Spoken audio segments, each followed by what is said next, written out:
Assalamualaikum warahmatullahi wabarakatuh. Perkenalkan, nama saya Ida Royani. Saya dari Prodi PAI semester 6 Universitas Islam Aliyah Kuningan. Pada kesempatan kali ini, saya akan memaparkan sedikit hasil analisis saya, yakni menganalisis buku pendidikan agama Islam dan budi pekerti kelas 9 SMP sederajat. Di dalam buku ini terdapat 5 pokok pembahasan. Aspek yang pertama mengenai Al-Quran dan Hadis, aspek yang kedua mengenai fikih, aspek yang ketiga mengenai akhlak, aspek yang keempat mengenai akidah, dan aspek yang kelima mengenai tarikh atau sejarah peradaban Islam. Nah, pada kesempatan kali ini saya tertarik untuk membahas mengenai aspek fikih yang terdapat di bab 4, yakni mengenai zakat fitrah dan zakat mal. Zakat merupakan rukun Islam yang berkaitan dengan harta. Secara bahasa, zakat artinya menyucikan. Zakat terbagi menjadi 2 macam. Pertama, zakat fitrah, dan yang kedua, zakat mal. Untuk memahami kedua zakat tersebut, simaklah penjelasan selanjutnya.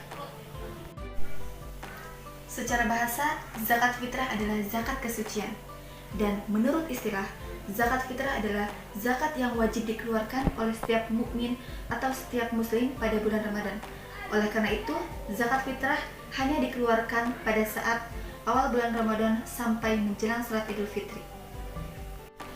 Bahan yang dipakai untuk berzakat fitrah oleh setiap orang adalah bahan makanan pokok yang sifatnya mengenyangkan, banyak ditanam orang, dan tahan lama. Besarnya zakat fitrah yang harus dikeluarkan oleh setiap jiwa adalah 3,1 liter atau 2,5 kg atau uang seharga bahan makanan pokok untuk setiap jiwa.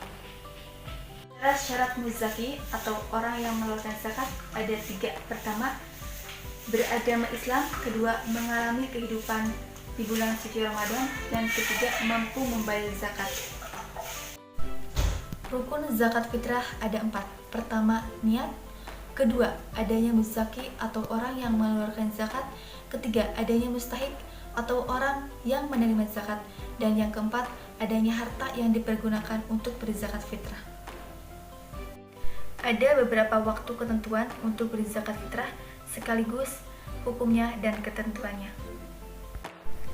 Ada 3 hukum membayar zakat fitrah.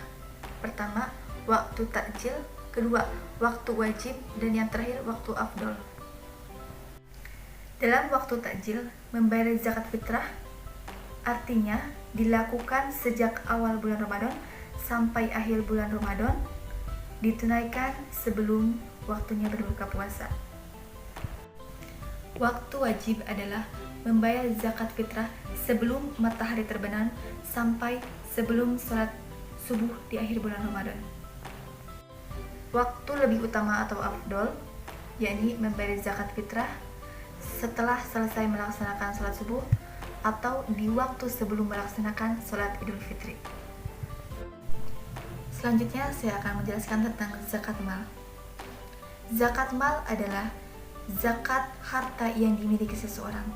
Zakat mal dikeluarkan untuk membersihkan harta yang dimiliki seseorang dengan cara memberikannya kepada orang-orang yang berhak menerimanya dengan syarat-syarat dan ketentuan oleh agama. Hukum membayar zakat mal adalah wajib bagi orang yang telah memenuhi syarat-syaratnya. Adapun syarat-syarat muzaki atau orang yang mengeluarkan zakat ada 5. Pertama, beragama Islam. Kedua, merdeka. Ketiga, harta milik sempurna. Keempat, harta mencapai 1 nisab.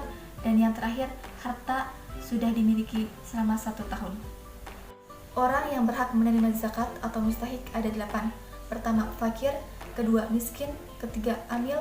Keempat, mu'allaf. Kelima, riqab. Keenam, gharim. Ketujuh, sabilillah.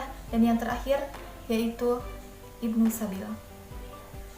Hikmah zakat yakni pertama, mensyukuri atas nikmat Allah yang diberikan kepada kita. Yang kedua, mengurangi kesenjangan sosial antara yang kaya dan yang miskin. Ketiga, menyucikan diri. Rangkuman dari materi yang telah saya sampaikan adalah zakat terbagi menjadi 2, yakni zakat fitrah dan zakat mal. Zakat fitrah adalah zakat yang wajib dikeluarkan oleh setiap muslim pada saat bulan Ramadan. Dan yang kedua, zakat mal adalah zakat untuk membersihkan harta dan diberikannya kepada orang-orang yang berhak menerimanya sesuai dengan syarat-syarat dan ketentuan oleh agama. Untuk kompetensi dasarnya yakni pertama, memahami zakat dalam Islam dan hikmahnya. Kedua, menjelaskan ketentuan Islam tentang zakat fitrah dan zakat mal. Dan untuk kompetensi intinya yaitu menghayati dan mengamalkan perilaku jujur, disiplin, bertanggung jawab, dan saling membantu.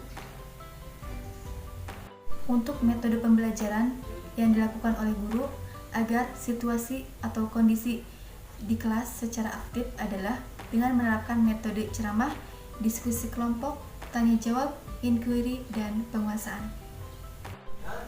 Menurut saya, kelebihan dari buku ini adalah tidak hanya memaparkan pentingnya isi materi, tetapi menjelaskan renungannya, ada dialog islaminya, dan ada mutiara hazanah Islamnya. Mungkin hanya itu yang dapat saya paparkan secara singkat mengenai hasil analisis saya dari buku paket buku Pendidikan Agama Islam dan Budi Pekerti kelas 9 tingkat SMP sederajat. Kurang lebihnya mohon maaf. Wassalamualaikum warahmatullahi wabarakatuh.